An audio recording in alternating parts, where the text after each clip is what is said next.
10, 9. You want answers? I want the truth!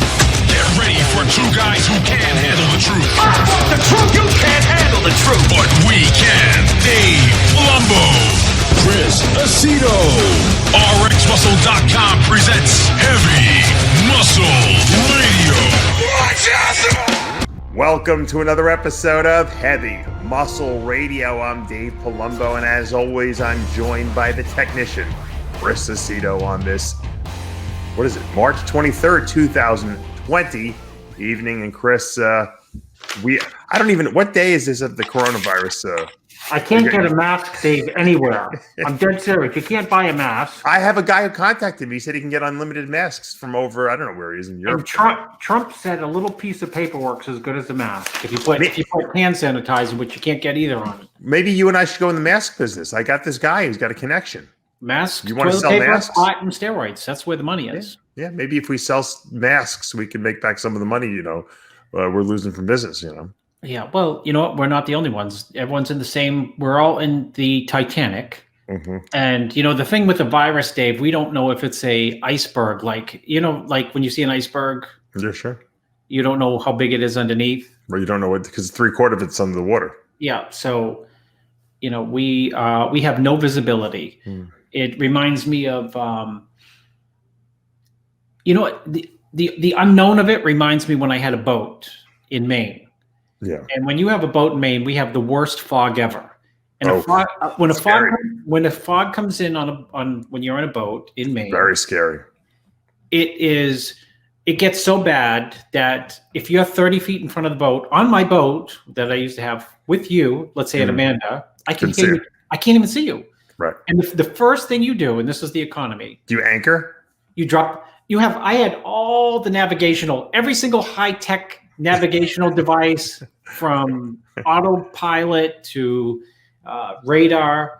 Mm-hmm. You get scared and you just drop the anchor. Yeah, you got it. You can't take a chance. You can't take a chance. And that's where we are. It feels like the unknowns of unknown is where we are with the virus, between the economy and I was in the store the other day and all of a sudden I'm like, if I hypercontract, I'm like, everyone looks sick in here.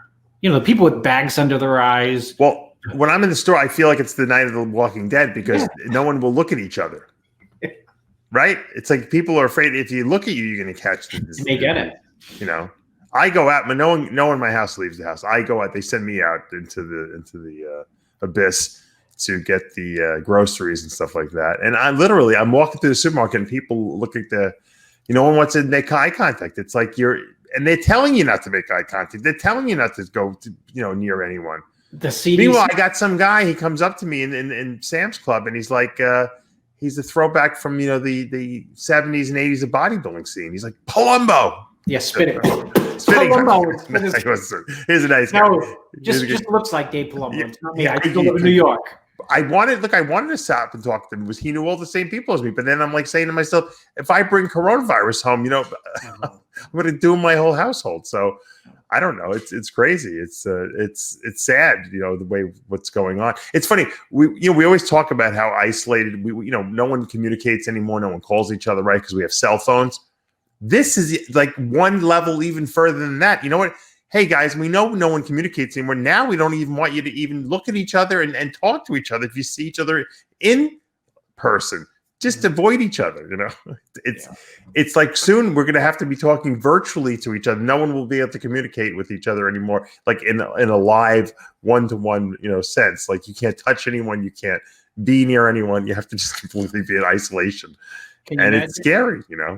Can you imagine the memory care units where my father and your father were a year ago? No one, what? When the flu came through to the memory care unit, you could feel it in the air, and they had signs everywhere. Don't touch nothing. The flu was in the building. You can't. They won't let anyone in. Amanda, my wife, knows the people who work at the Gulf Coast Village where my dad was, and you can't even go visit your people, your parents or whatever, who's ever there, because if they get coronavirus there, think about it. It'll wipe the 90-year-old people. They'll wipe everyone out there. The place will be out of business. Yeah. So very dangerous to older people. I see that they're recommending my cocktail. Did you notice that? My zinc and quinine No, cocktail? I didn't see that. Who is? Yeah, that's been the recommendation. I think Trump even said it. Trump might have said it. Yeah. He said it. Zinc, because they know that the chelated zinc gets into the cells. That inhibits the virus, and then quinine. They're recommending the prescription chloroquine, but you can use the quinine that's in tonic water, which is what I recommended, and that helps the zinc enter the cell. And then we have visuals now on this show. Pull that up so I can see that. What visual? I got to. The funny thing is that people, don't need to take that prophylactically. In other words, if you don't have the virus, you don't really need it. But if you get the virus, if you take a product like my V Mineralize, which is what we did a big sale on Species Nutrition this past week. I did 35% off on the whole website, just so people can stock up and stuff like that. Because I know people are, it's hurting. They're hurting for money that people can't work and stuff like that. But the V Mineralize product, because it's not only zinc you want all the other minerals and vitamins too, to enhance your immune system. So you take V Mineralize. If you think you're getting the virus or you get a little cough or a sore throat, then you start drinking your diatonic water, 6 ounces, I would say 2 to 3 times a day, which is going to help that zinc really get into the cells. And that will stop the virus from replicating quite effectively. And then your immune system can kind of clean it up, assuming your immune system is fortified. Now, I had Anthony Pasquale on the TV show the other day. I don't know if you saw let me see if I can pull that up. He has a product out. It's a mushroom product, Chris. It's called Monad. And it's these mushroom products will really boost your immune system really well. Some of them. I think you could have the most boosted up immune system. Someone with corona sneezes at you, you're toast. No, you're right, of course. I mean, there's no doubt about that. But I think that if your immune system is good, you're going to be less likely to die, Chris. And I think that's the key, right? Aren't we all afraid of dying from this stuff? I mean, I don't think anyone's afraid to get the virus. I think people are afraid they're going to die from the virus. Isn't really? Yeah. I mean, that's what it's all about. Well, I guess there's the fear of. Well, you said it when you started the show. I think there's more than the fear of death. I think a lot of people have the fear of death, but a lot of people have the fear of. I got it. I didn't know it, and did I spread it to my, Yeah. True. Kids or my family? That's scary. Now, Anthony Pasquale, as you all know, he's the guy who dropped out of doing the USA, right? 5 days before the show. Anyways, him and I are good friends, and he's got a new immunity product out. So he came on the show, and we were talking about it. And I love to get him on the show because we talk shop and we talk, real science, and people really love the interviews. And it's a great product. So I would recommend adding something like that. He sent me a couple bottles. I've been using it just to kind of bolster my immune system. Because like you said, I'm the guy going out into the abyss, so to speak, into the supermarkets and being exposed. So I'm the one who's got to be able to resist any kind of viral type of situation that's going to happen. If it does. It's so weird because the virus is really, really easily spread. I mean, it's not like you have to have any kind of contact. No one's got to sneeze on you. They literally got to breathe on you, That's probably the most contagious virus I don't think I've ever heard of. I mean, have you heard any viruses this is like a movie almost, right? Yeah, I sent you that link of the guy they consulted with who made the movie, the scientists, who the producers of the movie Contagion consulted with. And he runs the numbers, the math. Well, he's the guy who shut down the smallpox. Yeah, that's him. Right? Yeah. People don't realize smallpox was actually eradicated, right? They said it's been eradicated from the earth. It doesn't exist anymore. I think except in some kind of I think they preserved it in some kind of virus lab or something like that. They got it, right? Yeah. I mean, it's gone. I mean, and this guy, I'll show you the guy. This guy, he's the one who was responsible for eradicating it. And so they've been consulting him and asking, what do you think? Right? And didn't he say that he's been predicting this for 14 years? Yeah. He's been predicting it. He said it was going to happen, and no one listened to him. Well, it was 1, and then we have 5. It's just the spring, nice April weather is gonna blow it away. Well, I think that's what everyone would like to do. I have a lot of Italian, guys I help. I don't know. I know you probably too. And it's nuts over there. It's insane. And from what I understand, it's they would just waited too long over there to really respond, and that's why they found themselves in that. Well, mess. we had the information on February 26th. That's when the National Intelligence Agency was briefed, and on the 27th, senators started dumping their stock, and by like the beginning of March, no, that was February. And in January, Trump was calling it a hoax, and in the beginning of March, he was saying that it was just going to blow away with the nice spring weather. Yeah, I mean, but I think that was the consensus with a lot of people. There was no consensus. There was consensus from there was zero consensus. Where was consensus? Means an agreement among who? Trump and who else? I don't think a lot of people took it seriously. As I don't think they thought it was going to be this bad, except for maybe these guys who do these doomsday scenarios. Those are the only guys that were saying it. The guy you just pulled up was taking it dead serious. So was the guy who's out in front in center every day, the head of infectious diseases. These guys who Patrick Bet-David interviewed on his channel here, these guys are like geniuses. They have more little accolades and letters after their name than you can. Send me that link. Yeah, this is. I'd like to watch that. They have any good news or bad news? Well, I mean, it was a very measured, type of. It wasn't like a, oh my God, we're all dead, but they were basically saying that this is not going to go away overnight. Because realistically, they're saying a cure in the sense of a vaccine is got to be at least a year to, on the early side, to 15 months, 18 months away. The only way to stop this thing from spreading is basically isolation. Yeah. And so because they have to slow it down. The problem is we don't have enough hospital beds, for people. Everyone can't get it at once. Otherwise, and they're already getting to the point where, hey, we have to decide who's going to live and who's going to die. Who we're going to put on a ventilator, who we're not going to put on a ventilator. That's exactly what they do in Italy. It's scary. They're doing that in New York City already. Because there's so many cases already. I mean, we knew if once it got to the city, forget about it. It was going to spread like wildfire there. And I don't want to I hate these. I don't want to depress everyone.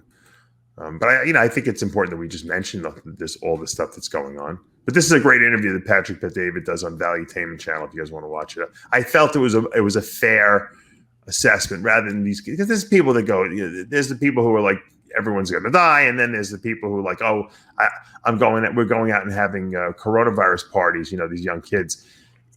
Both extremes are not right. These guys have it pretty good, well mapped out. So, if you want to watch a good interview, I felt that it was a fair assessment of what was going on. So, look, I want to talk to the audience as a bodybuilder and to our bodybuilding community, okay, which is to say that, the focus that we put into bodybuilding and what we really, do on a regular basis as far as organizing our meals and our training and how we organize our day so that we can, we call it the bodybuilding lifestyle, Chris. You can't stop doing that because that's what keeps you focused and that's what keeps you being who you are.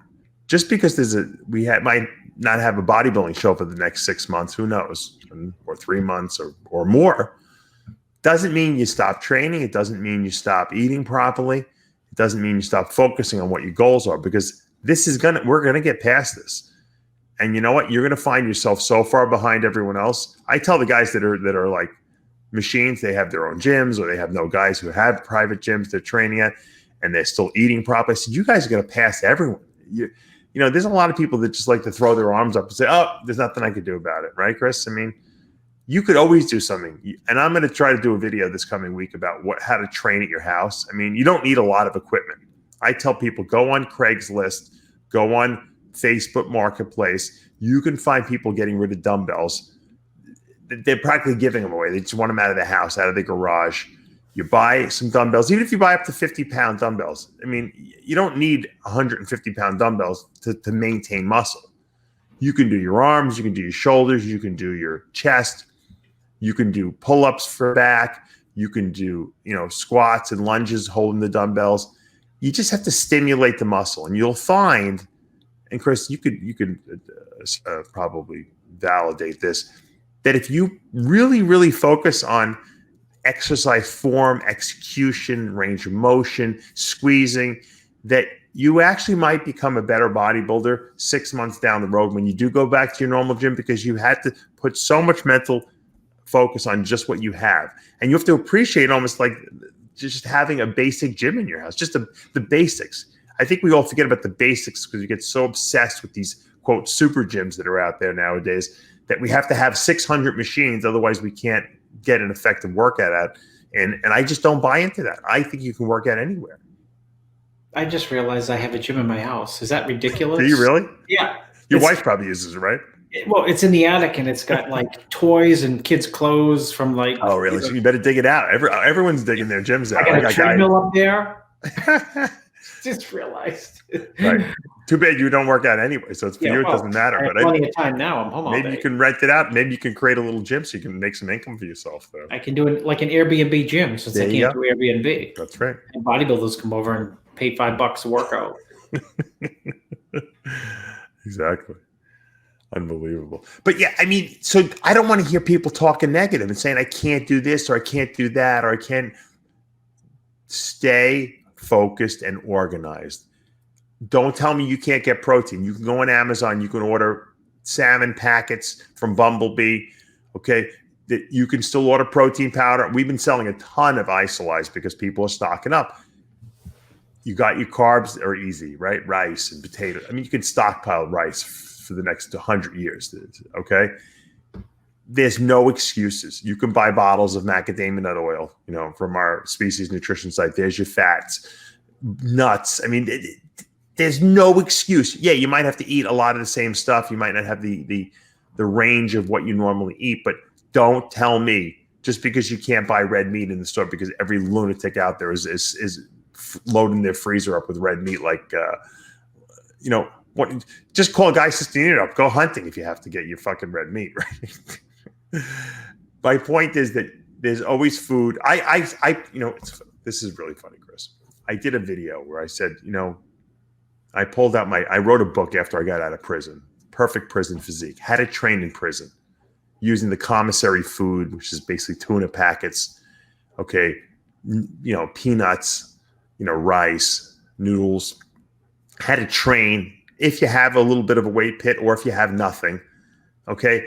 It's so appropriate and applicable to what we're going through right now because really we're all in jail, right? I mean, we're stuck in our houses. We can't go to the gyms are all closed. The food the resources are slightly limited, way better than the jail. But so I've been selling a ton of these books. I told everyone that, I was showing them the workouts I have in there and I was talking about this in the video. And my wife's like, she's like, did you talk about the Perfect Prison Physique? We haven't sold a lot. We sell a couple of the books. We don't sell a lot of them on regulars. She's like, we sold like 50 books the other day. I said, yeah, I mentioned it. She's like, you have to order more. We're running out of them. I said, really? That's so funny because, but it's true. Be in jail, and hopefully you guys never have to go to jail. Buy the book. I'm telling you, you'll know what I went through, and you'll get through it. Don't become a negative person because of this. Don't say I can't. You can do it. Anyone can do it. And I always tell people, Chris, and you could say this. What would Jay do? Champions find a way to get it done. You think Jay, if he was still competing now, would be crying and not training and not eating properly? He'd probably improve. He'd probably build his own gym in his own house, Dave, if you want to, since I have no income now, here's my book on championship bodybuilding. You can go to Amazon and get it. There you go. That's Chris needs money, so go support him. Yeah, I have it's catastrophe, but well, everyone knows you do. Aside from the coaching that you do, thank God you have the coaching still. But you do, you have rentals. You rent, buildings to people. And if people don't pay you, you can't pay the bank. I mean, so unfortunately, it's not a good business to be in right now. If you're, especially restaurants, I know you rent to. it's tough for everyone. And you know, people ask me, how do you deal with the stress? And how do you deal with the stress, Chris, of this? Because you obviously are very stressed out over this situation. No end in sight, mind you. You know, you appreciate what you have. You appreciate, you know, your family, what you do have, and then you juxtapose that with, you know, people before coronavirus. This is how I think. I think this every day anyway. People before coronavirus hit the planet are living in war-torn countries. They're living, you know, without flushing toilets in some places. They're living in generational poverty in the United States. So, I mean, it is what it is. It's by the way, all you people who Chris turned down, he'll be taking coaching. Contact him again. Open up the floodgates. He'll be poaching all of George Farrah's clients and Honey Rambud's clients too. No, but it just, Dave, it's almost like if North Korea had fired some type of small tactical nuclear weapon, and it hit, let's say, California, but in a rural area, and killed like 5,000 people, it'd be far less chaos than what's going on now. You know, that's my theory, believe it or not. It's funny that you say North Korea. I don't think they have one case of coronavirus. Well, they have no tests. We only have 1,000 tests. You have to test for it. Like, I'm convinced that maybe North Korea is the one who set this virus free, because no one in their right China would never in their right mind do this. Okay, people like to. I know Trump is calling it the Chinese virus. Ridiculous. China, it's too obvious. There's no way China did this. Okay, I guarantee it's like someone like a North Korea or something like that. If someone did it at all, you know, if we want to try to put blame on someone else, you know, it's sad. It's out there, but you know what? They've been saying that this scenario, you know, was on the horizon, a pandemic type of virus like this. It was only a matter of when it was going to happen. It wasn't whether it was going to or not. It was going to happen. And we just now realize that we weren't prepared. Well, I know it's a virus, Dave, but I mean, we don't even have effective weapons against bacteria right now. You know what I mean? Like, yeah, you know what though, Chris, this virus will run its course in the sense, you know, the Chinese say they have no new cases. The problem is, they have 29, but they're supposedly from people who flew in. Well, here's the problem, Chris. The problem is in China, they're able to lock people down using draconian methods. In other words, they put tape across your door. If the tape breaks, they're there. The police are there.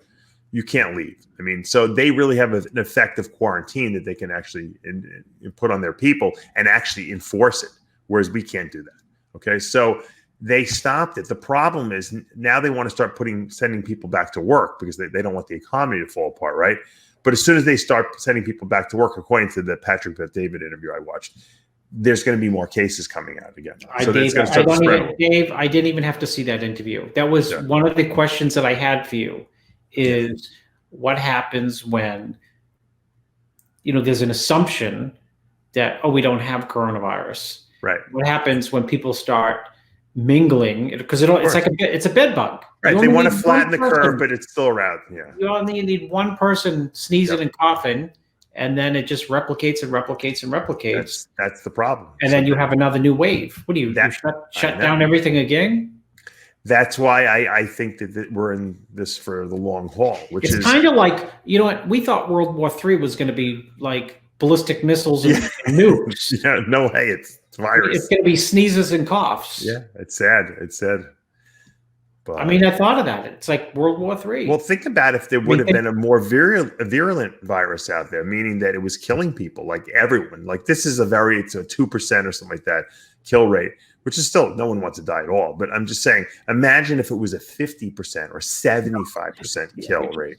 Yeah, the people wouldn't be buying fiber lysine, your whey protein. They'd just be buying guns and to protect. Yeah, it would be Armageddon and tequila. Just drown their sorrow. So we're lucky. It's not that deadly, you know. So I hate to play devil's advocate, but I was also thinking, what if another virus popped up somewhere. Yeah, no, it's possible. It's possible.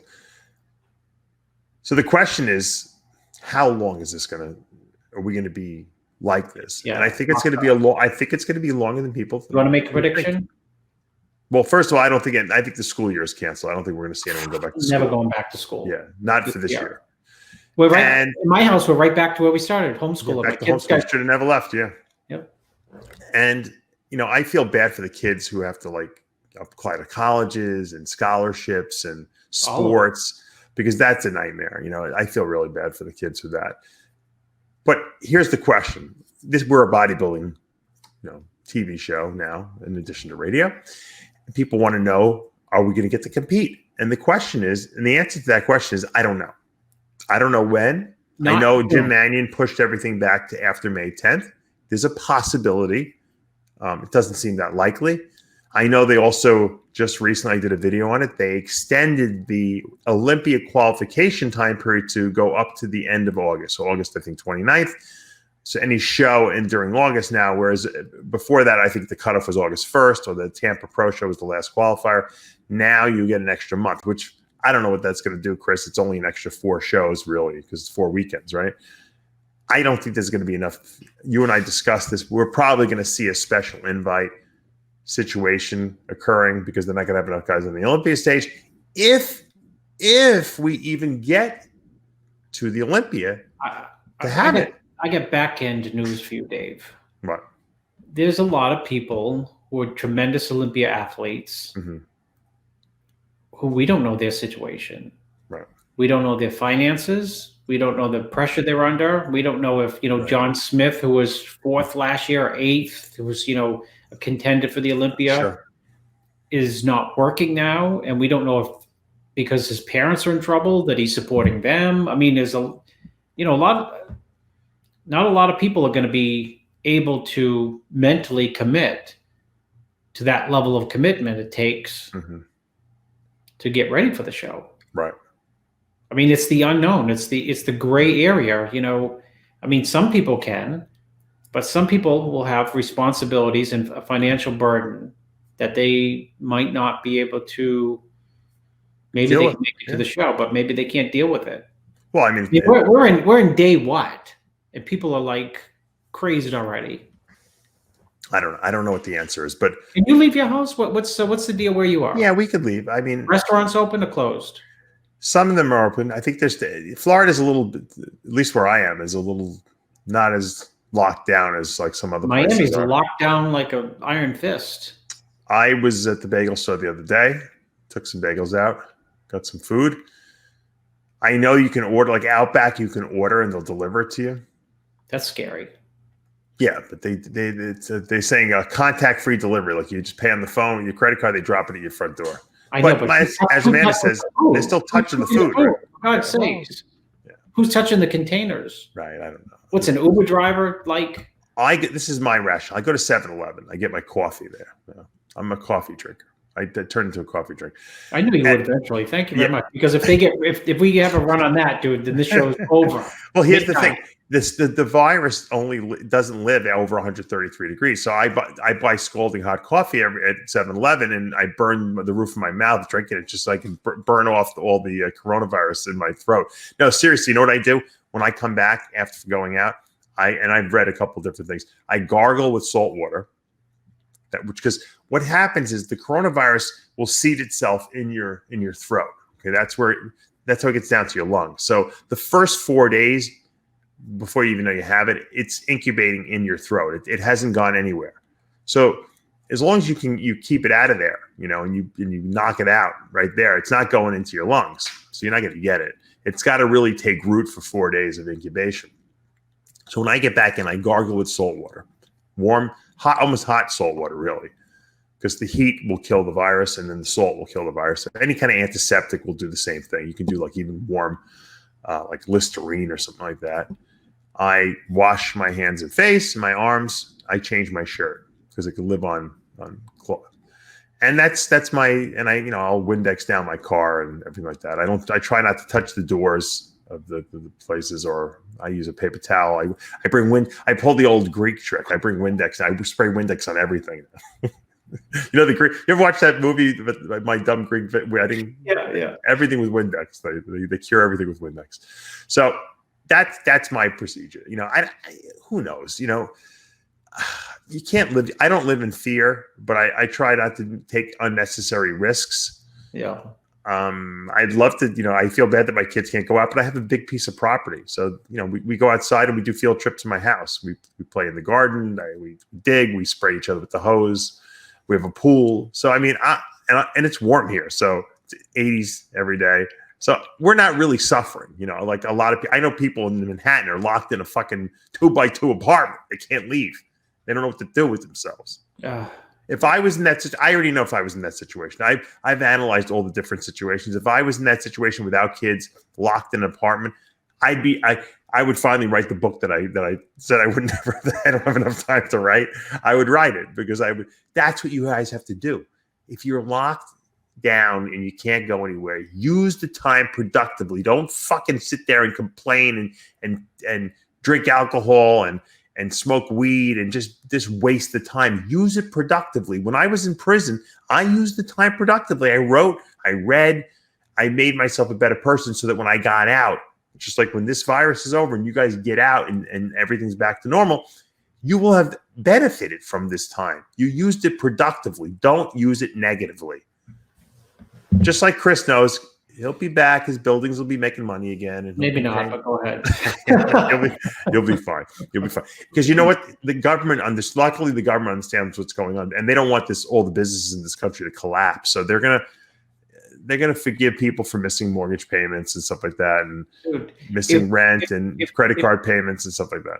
If the government doesn't come out, which they will, and backstop Hilton and Marriott, there will be no hotels in the United States ever. Maybe you can buy the Hilton and all the hotel chains. Well, I told you about You'll lose your little buildings that you have in Maine, but you'll go to Vegas and you'll take over the MGM Grand or something like that, which also closed. I heard. It's crazy. Think about how much money they're losing per day, Chris. Oh gosh. That's nuts. Right? Everyone. Yeah. All right, let's go to a more entertaining. Let's get off the subject. Death and it's the 7-year anniversary. It's the 7-year anniversary of the death of Nasser El Somebody. Did you know that? No, I didn't know that. Yeah, one of our viewers, one of my friends, sent me. Let me pull this up here for a second. 7 years. Yeah. 7 years he died. There's our buddy Nasser. And that was in 2013. He passed, I think, from kidney failure, right? I don't know. Multiple organ failure. We really don't know. I don't know what the official cause of death was, but Nasser is a legend in bodybuilding. I mean, everyone, knew him. He was a bigger-than-life character. And it's a shame we lost the guy, even though he didn't necessarily speak that highly of everyone. You couldn't say that Nasser was a character, that's for sure. What would Nasser be saying right now about the coronavirus? Oh, he'd be saying where it came from, and who would he be blaming? Who would he be blaming for it? Probably like who you did, North Koreans, I would imagine. He looks amazing there in that ab shot next to Levroni, right? Yeah, he makes Levroni look like he didn't have a good physique. Thing with Nasser is he came up and he blew people away, and people didn't want to recognize that. I mean, he did blow by a lot of people. Yeah. And, as well as they, of course, would say he had no back, which he did have a decent back. But everyone has weaknesses. But the idea of, he was a threat to people. When you're a threat, Well, everyone tries to pick apart bodybuilders and say, hey, he's lacking this, lacking that. He could have, look at this whole picture of him and Milosh. Oh my God. That goes back. The two Yugoslavian bodybuilders. Yes, Chris, this coronavirus, yes, it is probably made by the people who want to end my bodybuilding career. I blame Dorian. Where is he in all of this? He is in hiding out someplace on the beach in Spain, in the mountains there, and I do not see him. And he probably knew that I was making a comeback, and he wanted to end it. And so he released this virus. Now he is talking about ayahuasca and spiritual enlightenment, but I think that he has a lot to gain. He has money stashed away, and he will buy the businesses, and he will take over the bodybuilding industry. Yeah. He is the one, I should have beat him in 97 and probably before that as well. And people have told me this, but we don't hear about this. We just hear about we have to quarantine, and I am not married anymore, and how am I supposed to get the food? And so of course I have to buy Dorian supplements because they are the only ones available to me. Look at him there, dude. Right? How crazy is that shot? Huh? How crazy is that shot? Right? Yeah. Yeah. That would have won. That would have won the Arnold this year. Would have won the Olympia. Yeah. How many times would he have won the Olympia? With that physique. When he was great, like a lot of people.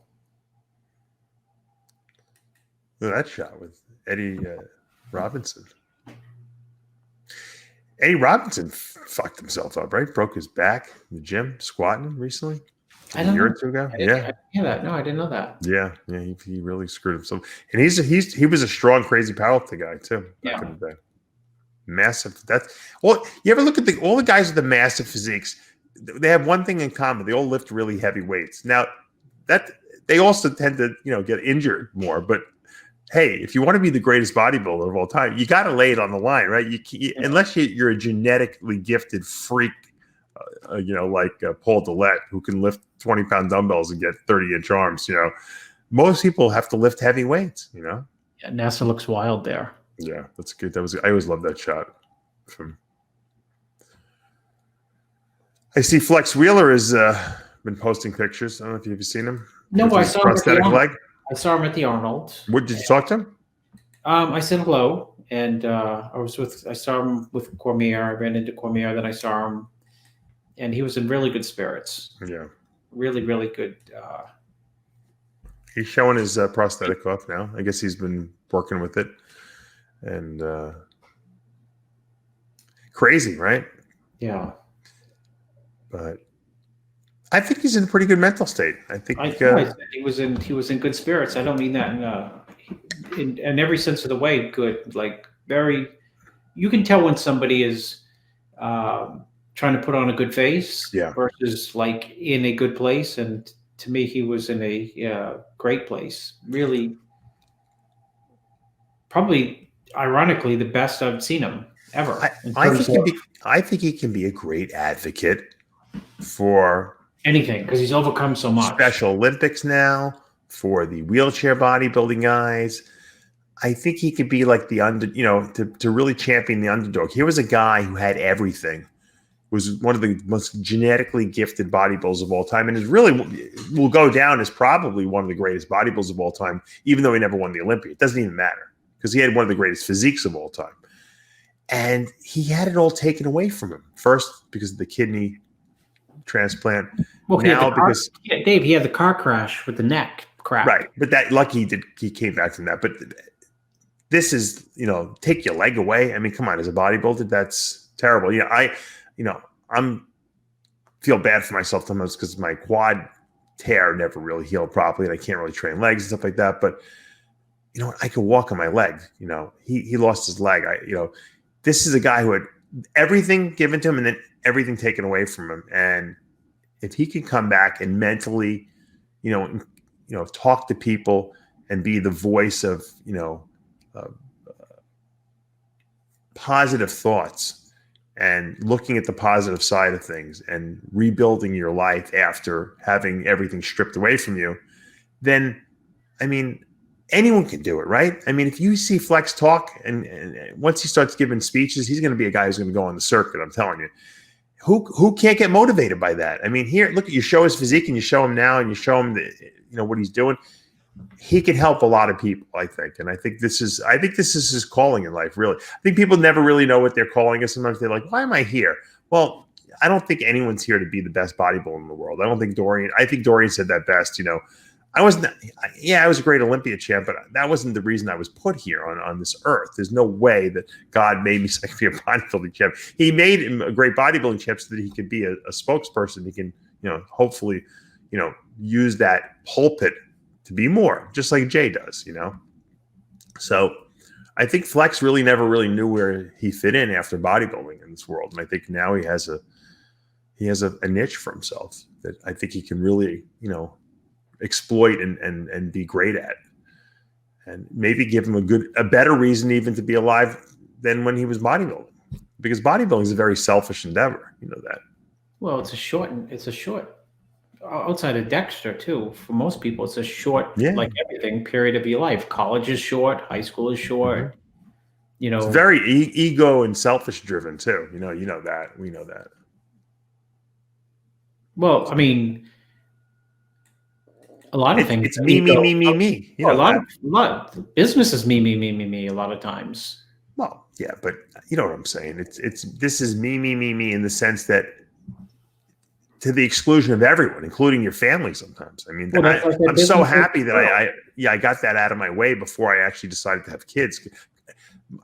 Think about if you were in the midst of your bodybuilding heyday, having kids running around. I mean, you would have been a terrible father. Yeah, you wouldn't have. It would have definitely. Some people can do it.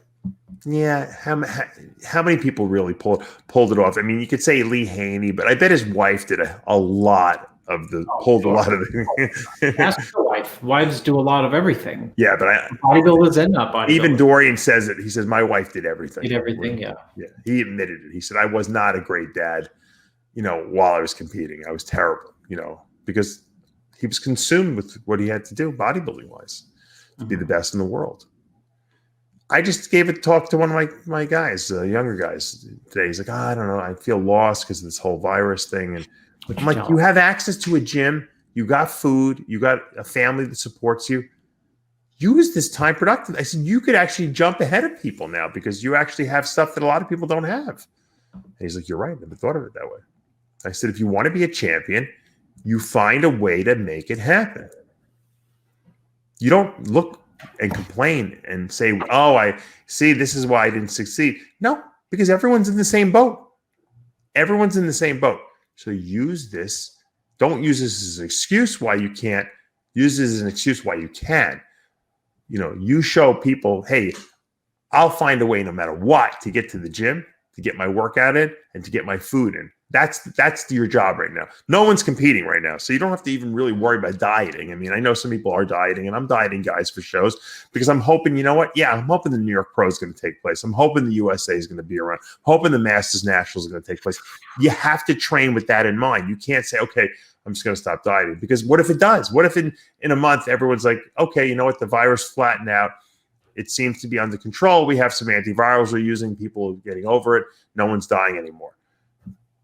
Now if you didn't keep doing what you were doing, you just fell behind. So you have to train as though everything is going to happen on the time frames that we've set up. I think bodybuilders have to train as though the Olympia is going to happen. I think if I'm an amateur top bodybuilder, I have to assume the USA is going to happen. I'm going to assume the Junior National is going to happen, the North American National. You can't stop yourself, okay? You have to stay focused. And what if they don't? And if it doesn't, so what? So big deal. What'd you lose? You look great. It's better than look like a bag of shit, Because people, that's what people saw. That's what's on the back of people's minds. Yeah. Because it's hard to put all this monumental effort into something where the unknown is. What if the fog comes in and covers the boat? What if there's no shows? I said to one of my female clients, I said, so what? So you know what's going to happen? The date rolls around. You look freaking amazing, and there's no show. So you take pictures, and you're going to walk around feeling good about yourself. Look how great I look. Everyone's like, whoa, look how great this girl looks. Is there anything wrong with that? Put pictures on your Instagram. Nowadays, you have an absolute good excuse to get in shape all the time. You put it on your Instagram. Well, maybe now you and I can have like an Instagram bodybuilding show. We can have people send in their front double biceps and put it up and have people at home vote. Yeah. Vote for who's got the best filters and the best Photoshop skills. Yeah, that's a great contest. Tony Doherty he somehow pulled off doing that amateur show. He did. He kept it top secret. Thank God he was able to. I feel really good. Tony probably lost his shirt on that Arnold Classic. I didn't ask him. Because obviously it's pretty obvious that he. You want to bodybuilding, Tony? Exactly. I know he probably lost a lot of money on that stupid cancellation of the pro show and the expo. But Tony's resilient. He's a positive guy. I'm sure it sucks and he's pissed off, but you know what? He'll come back better next year. And at least he got to hold the amateur show, because I know Tony's a bodybuilder at the end of the day. So for him, canceling the show was the guilt associated with all the athletes who were getting ready for especially the amateur show, probably made him feel worse than actually the money that he lost. So the fact that he was able to pull off the amateur show, I think was a great, little accolade. Obviously, there's not going to be any more shows, I don't think, after this one. But, I have a couple guys that are still competing. I don't even know where they're competing, to be honest with you. I don't know. There's a couple organizations that are still holding shows. I don't know where they're doing it. What country? I don't know. Some are here, but I don't know where they're doing it. I think that I told these people, I said, look, don't be surprised if the week before they tell you that there's no show, And it happened to one of my guys. They canceled the show like the week before. I don't know why they wouldn't cancel. I mean, anything in the next month, you should definitely assume is not happening, probably, I actually had a guy in Tony's show. He won the classic. That's great. And I had said, he said, he wanted, it was like a day out before the show. Right. And I said, why don't you send me some pictures in like 8 hours? And he sent me some pictures, and I said, what are you doing, a photo shoot? Yeah. He was out digging a ditch on his job. Construction job. That's awesome. And the ditch, Dave, I posted on my Instagram. It's like he was filling gravel into a ditch, and the ditch was like a football field and a half long. Wow. So he had taken some pictures, and he looked like he was in, construction gear or something. I didn't know. Yeah. He said, no, I'm taking a break from my job. And I said, what type of job? He said, got to pay the bills, Chris. Man. People out there doing both, getting ready for shows and working construction. DeMeo, I told you, he used to work construction and never set his progress back at all. I think it kept him focused. It kept him focused, from doing drugs, probably. Well, from, when you work in a job, you just can't, it's like in college, you just can't wait to get into the gym in the afternoon. Oh, yeah. It's like Ronnie Coleman. Remember when he was doing the job? But you see this little doohickey in the back? This little painting, this little what is that? Hindu elephant they have. What is it? A company contacted me called nichecanvas.com, and I'll put it on the screen. I'll show you. Hold on. Now that we have this ability to share things, and I don't even know how they I don't even know how they knew that I existed. I love putting these crazy looking paintings and abstract art on my walls. I always loved it. This company contacted me. It's a new company. They said, look, we saw you have a very big following on Instagram and YouTube. Would you be interested in any? I thought it was a bullshit advertisement. They said, pick whatever you want. Order whatever you want. Here's a code. You get it for free, and then just give us a plug for it. I said, well, if I like it, I will. So I went on this. I said, are you sure? I said, how much can I order? They're like, whatever you want. Now, I'm not a greedy fucker. I won't order stuff that I don't really want, and I'm not going to just go. So I ordered a bunch. I ordered probably about 5 or 6 paintings, different stuff. The thing behind me is one of them, and it's they sent it to me. It's beautiful. I got something for my mother-in-law. She likes horses. It was a great black stallion. It was like a multi-picture thing that kind of like a mosaic almost in it. It goes together really nice. And they got some awesome stuff on this site. So if you guys, if you like to hang interesting artwork on your walls, it's very reasonably priced too. It's nichecanvas.com. And there's my plug for it. But I like it. So I put it behind me. So I don't have a blank white wall like you do. Maybe I should get you some stuff. I have a white door. It's a door and a the door is fine, but right to over your left shoulder there, we got to get a nice little. That's the radiator. No, over that. No, the other side. On the other side. Over there? Wait, let's see. Over there, over there. No, over there, yeah. That wall. We need like something like a Nasser or somebody. No, I have the Muhammad Ali picture. That's this. I moved into this office. Too small though. You got to get a bigger one. Well, I get some other stuff too. I want you got to. You should put up all your bodybuilding pictures up there. I don't have any. You don't have any left? One bodybuilding item in this house. Why not? It just, I'm all bodybuilded out. You got to have it. Oh, the baby monitor is going off now. I got to plug it in. What does that mean? It means it's going to turn off soon. Keep talking. I'm going to plug it in. Logan's up. What's he? He's up trying to get something to eat. What time does Logan get up in the morning? Keep talking. What time does your son Logan get up in the morning? Dave's taking a break to go check on his son, who goes to bed at 11:30. That's why we have to start the show at 11:35. So I'm wondering what time Logan gets up in the morning. It must be, let's see, 10 hours sleep. So he gets up at 10, maybe takes a nap 2 to 4, then 5 to 7. My kids are in bed at 9:30.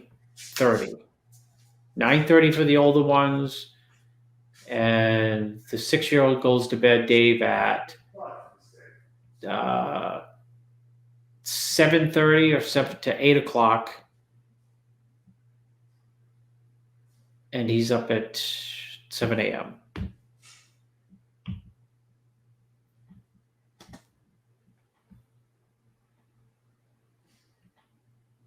Well, since Dave gave all his, you notice that Dave does plugs for his products every week. I'm plugging my championship bodybuilding book because I have no income because we're in a real estate collapse. There it is. Jose, what do you think of that? Championship bodybuilding you can get at Amazon.com. I hope. I think they might be sold out, which is odd because people keep sending me Instagram messages that they got it, but when other people keep telling me that it's sold out, so who knows? Dave will make a pit stop at the Snakes. See what's going on in the snake world.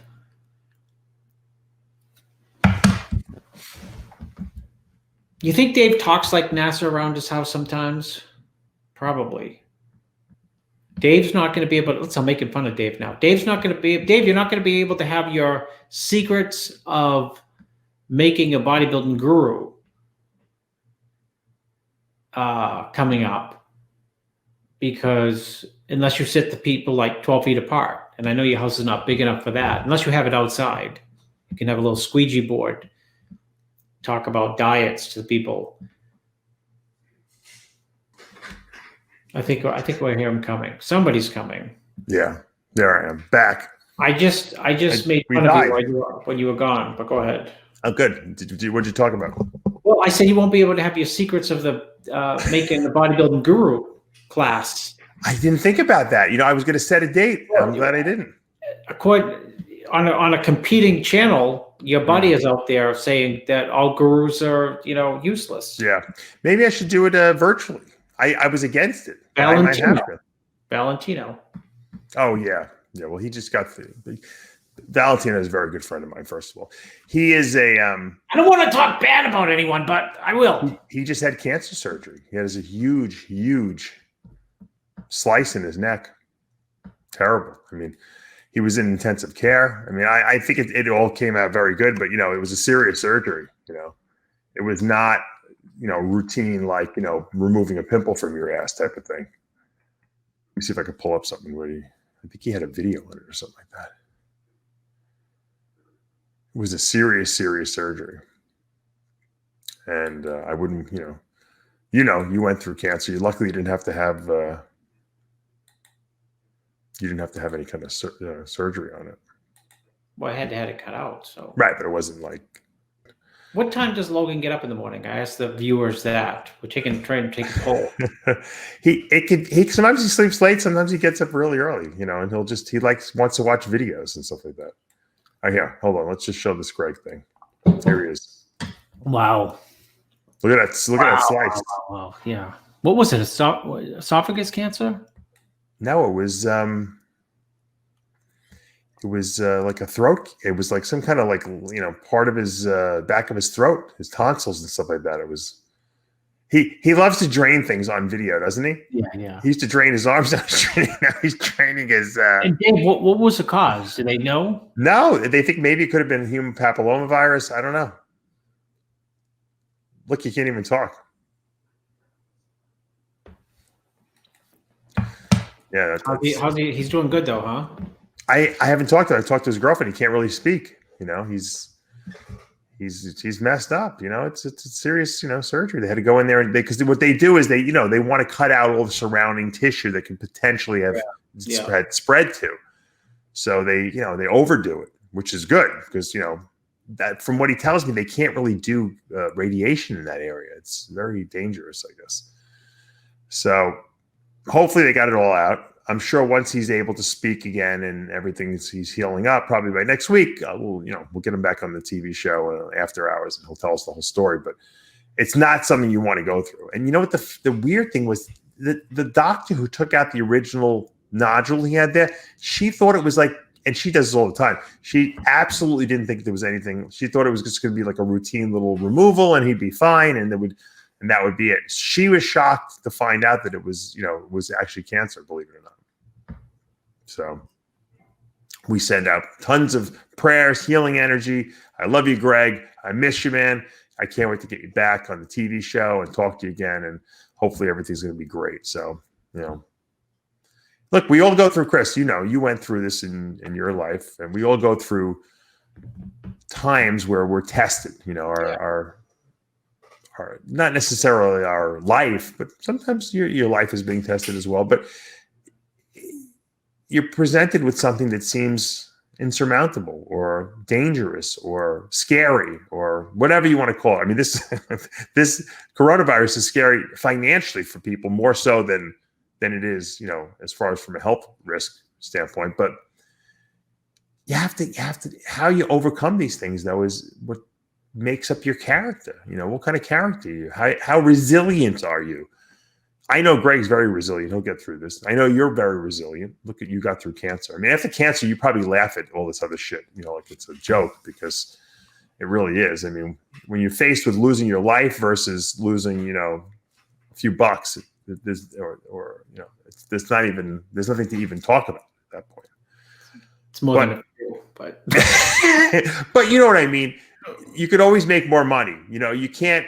If you're going to die, you're done. That's it. I mean, life's over. Dave, how about this? I mean, I think we don't know what's coming, but my kids they were homeschooled for a long time, right? Right. But the best part of my day always is putting my 6-year-old on the bus to go to first grade. Yeah. And my kids are in high school. And they're doing sports. It sucks. I know for them. Think of how we would.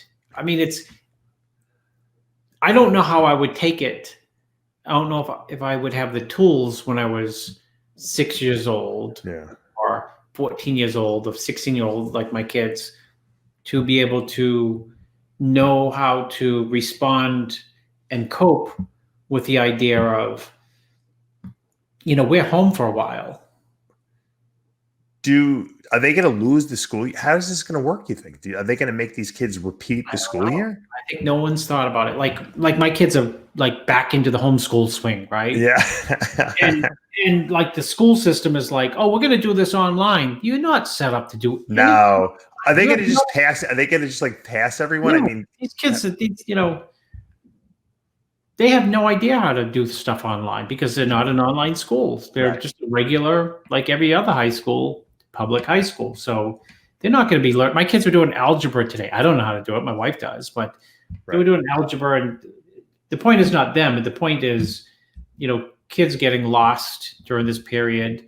And my main point was knowing how to, or not having the coping skills, because adults don't even have the coping skills. Sure. To know how to navigate this period. So as a little kid or even a teenager, it's going to be really hard. I think you're going to see like opioid use explode, alcoholism explode. I hope not. Although the kids like to do it with other kids, so it's not like they can hang out with anyone, right? Your kids can't go to other kids' houses, right? No. It's like you can virtually do drugs, I guess. The crazy part is I said the other day, let's go. Oh, you can't walk there; it's closed. Yeah. Right. Let's go to. No, that's closed. Can you buy your weed from the mail? Can you mail order your weed nowadays? It's not your weed, I'm saying, but in general. It's probably a good time because who's looking? Right. Someone's going to open up like a marijuana, delivery service, and. Does anyone care in the whole scope of things right now? Like if you're in law enforcement, just get everyone high as a kite, and we'll be a society of basically drones, that are basically medicated into not wanting to do anything on a regular basis.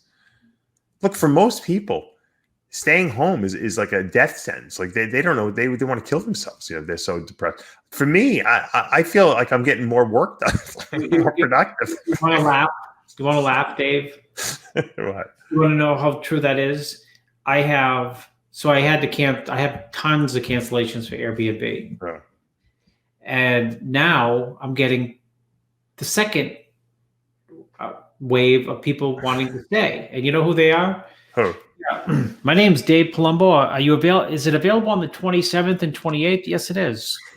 And I see that they're like from this area. Right. They're like, I'm working at home and my kids are home. They drive me nuts. I need their office. Not their office. Because they can't be. Their work has told them to stay home. That's great. I didn't even think about that. That's great for you. Yeah. I'm getting rebookings, and I'm looking like, why? Falmouth. That's 6 miles from. Why would they need to stay 2 nights? And I ask everybody. Yeah. And they're like, well, I'm home working. I'm a lawyer. I'm home, and my kids are home, and I can't concentrate. Right. Or I'm home and I'm going stir crazy. I just need a break. Or me and my wife need a break. We're going to leave the kids at home. It's funny because before we would have these conversations and the bed bugs would be like, bed bugs in an apartment were like the plague. Nowadays, like the bed bugs are like a joke. It's like we get the real plague. Maybe the bed bugs can kill off all the coronavirus. Maybe we should let the bed bugs loose, right? Yeah.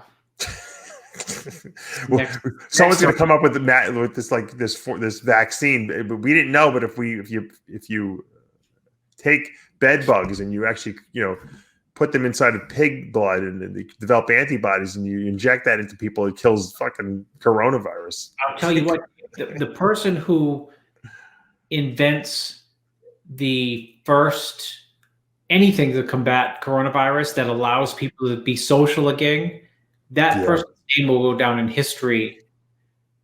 Palumbo, how we remember like Salk, or actually people forgot those people. Yeah.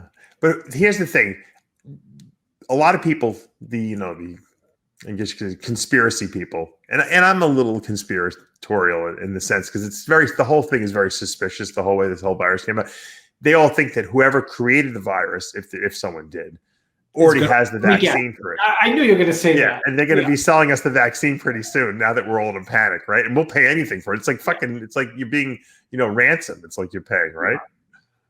Blackmail. And, what happens? Oh, you know what? Guess what, guys? I have the vaccine. You want to buy it from me? Demineralize and quinine. Yeah. It's crazy, but think about it. If someone had a vaccine tomorrow, said it works, here, 100%. We know it works. Who wouldn't buy it? Oh, they couldn't put enough orders in for it. No. Unlimited amount of money. Trump should have put a reward out there. We should have said, look, I'll give you, I think, didn't he put out a reward, $1 billion for a vaccine? Did he? No, he wanted to buy the German company for $1 billion. Who's working on the vaccine. Put out a reward. He'd probably get, in his defense, he'd probably get a lot of flack, even though he should, by saying they would accuse him of being too much of a salesman and a TV reality star. If he came out and said $10 billion to the first company who comes up with the vaccine, and $100 billion if you can do it in 3 weeks. Yeah, there you go. Say it would probably be cheaper to do that than have to support the whole country, with checks because no one can go to work, right? Yeah. 10 billion is a bargain, actually, right? It's pays for itself. I'm surprised. What's his name? Elon Musk hasn't figured out a cure by now. That would fund his whole SpaceX program right there. I know. I thought of just people like you talk about. It's all. I mean, where's that company go? Yeah. Jeff Bezos doesn't want to cure it because he's making a fortune with Amazon right now. Yeah, they're holding up. Their stock is holding up great. Well, them and Walmart, they're going to be the providers of the world. Them and Walmart stock is holding up. Them, Walmart, and Clorox. Whoever makes Seagram 7 and Sangria wine. Yeah. Well, alcohol is fine too. It's funny, when I went to the Sam's Club to buy stuff, I get to the counter there, and they're like, "Oh, you can only have one of this and one." I'm like, I can only buy one package of mushrooms. Who cares about mushrooms? Because you said, yeah. I don't know. Maybe because they think it's. Well, Anthony probably said there might be a cure in them. So I had one lettuce. I bought a second thing of I guess mixed greens for my tortoises I feed, and then one for myself. Oh, you can only buy one. I'm like, only one? You can only buy one bag of popcorn. But you can buy you can go and buy like 10 boxes of cigarettes. No, but if I would have known, you could buy different brands. I could have bought like 2 different brands of mushrooms, but I couldn't buy the same mushrooms. It's ridiculous. What do they do? Fine you or don't sell it? No, they just the register won't ring it up. It's not that the salespeople don't give a shit. The register won't ring it up. How to put it? Well, they have to go put it back. I'm like, how about you guys put signs out there so that you guys don't have to keep running all this stuff back? Sound like me. You sound like me. We need signs. I don't see any signs here. There weren't any signs. They said, well, it just happened this morning. I said, oh. I said, and I don't even know what the point. There was a point to the story I was telling you. I forgot. I don't know what the point was. There's none. There doesn't need to be a point to a story. It can just be, right? In this day and age, in the day and age of Corona, it doesn't need to have a point. You can just blabber. They're restricting, but they don't have any paper towels in the store. But they're restricting. I would imagine minus the ads. They're restricting my purchase of frozen salmon fillets. It's funny. Everything was gone except the wild caught salmon fillets because they're expensive. There was like 100 boxes there, so I bought 4 boxes. They wouldn't let me buy it. So no one wants to buy the stuff anyway. I'm the only guy buying them. I think I'm the only guy who buys them in the store. Period. Because no one wants to spend the money. Go down to the wharf tomorrow and get lobster for like $2 a pound. I bet it's $2. You think enough you can get anywhere? True. Someone's got to buy them. It's crazy. The whole situation is really nuts, and there's no answers aside from stay safe, wash your hands a lot, stay in, try to stay away from people. Stockpile whatever you need, but don't overdo it. There's still supplies, guys. They're not going to cut off the food supply to us. Even if you're going to be stuck in your house, you're still going to be able to get groceries. So long as I can get ramen noodles, Hot Pockets, and coffee. They're not cutting off they're not trying to kill us. They're just trying to keep us away from each other so we don't spread the virus. Yeah, I don't know. I read another conspiracy. They're trying to kill us. Oh, well, if they would have released a much more virulent virus than that. But someone's going to sell us that. Yeah, someone's going to offer it up for sure. You'll see. Oh, by the way, we just found that we did. I don't know. We got lucky. we cured the virus. We were raking leaves today. Me and my kids. Something to do. We raked like 45 bags of leaves, and my son took a break and he was lying in the bags, and he thought that the bags were very comfortable. Yeah, good bean bag. Maybe we can go on Shark Tank when the shit hits really the fan and everyone's like death poor. Right. We can go on Poverty Shark Tank, and you can pitch these as like bean bags, with leaves. It's funny. We were cleaning my. I have a stock, like a little, I guess you could say, in my office. I have a room in the back where we kind of just put all the old stuff that we brought from New York that I just didn't want to go through. We basically emptied out this whole stock room we had there of supplies and stuff. And I was going through, I forgot I had pictures and stuff. There was still stuff I never unpacked from the move from New York. Can you believe it? How long ago was that? What was in there? 3 years, over 3 years. I found my Howard Stern picture someone had bought for me. Oh, you must have loved that. Yeah, I love that. I put that up on the wall. I just found old stuff that just from the studio. I went through a period at the RxMuscle studios in New York where I was taking, someone had given me I had found a Polaroid camera in my dad's house when I cleaned it out. And I went and bought Polaroid film. You could still buy Polaroid. Yeah. And I was taking pictures, Polaroid pictures. When people would come to the RxMuscle studios for the Heavy Muscle TV show, I would take a picture and I'd write on the picture the date, who was there, and I was tacking it on the wall. It was on the wall of my office. And I had I thought I had about 50 pictures, maybe more. And I found a bag with all the pictures in it. And I was looking at it. I was like, holy mackerel. Yeah, you should keep that. Yeah. Who was on it? I'm sure a lot of people. A lot of people, like all people who are stars now in our bodybuilding world were there. It was Juliana Malcarney. There was one picture of my friend Steve Webb, his wife Tracy Hess, who died recently, within the last year. I don't know if you remember that. She was a female bodybuilder, really good, and women's physique actually. And my friend Cole Hansick, who died. There was so many people, I couldn't believe it. 2 people in the same picture that was passed away. There was pictures with Sadiq Hadzovic and Eugene Mission and all the people who came to the studio. Akeem Williams and Juan Morel, and it was just a who's Guy Sister Nino, and it's like because the studio was crazy. Yeah. No, I had a lot of people. Remember, we started that in 2009. So think about who was just starting out in 2009, really, or who were just coming up. That was a decade ago. It's a whole generation of bodybuilders went through that studio. Mm-hmm. Really interesting characters. We had some really good shows over there.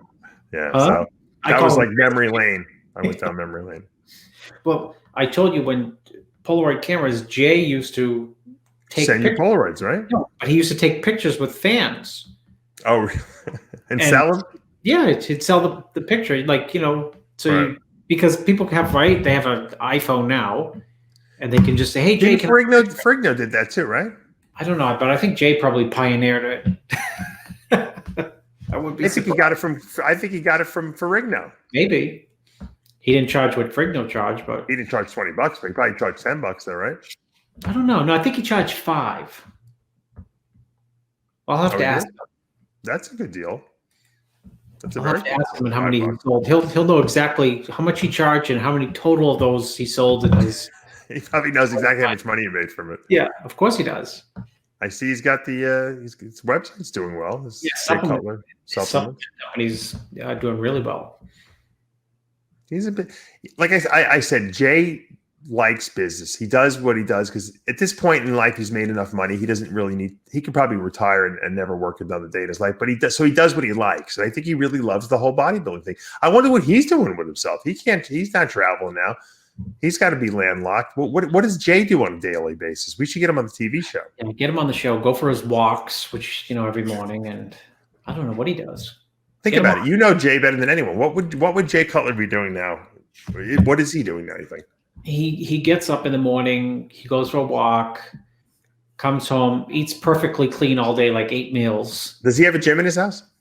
I think he has like a couple stair steppers. So I'm sure he does. He probably has the key to some gym, I'm sure, in Vegas, yeah. Yeah, I'm sure. And come home, answer emails, maybe call the office. Guaranteed he's super regimented still. Super what? Regimented. Even though during this time period where everyone's, you're not going to miss a beat. Are you kidding? No. I'm going to get him on. I'm going to reach out to him because I want to hear I want him to give some advice to people who are like, well, I feel lost. I don't know what to do. He'll be like, if I was competing, I'd be doing exactly the same thing that I was doing before the virus hit, right? Yeah, he wouldn't change a thing. He just wouldn't be traveling, Yeah, he would. So, look, guys, we know it's tough times. We know the bodybuilding, I guess, schedule is uncertain at this point, but you need to be certain in your mind that you still want to be that champion bodybuilder, because champions always find a way to get it done.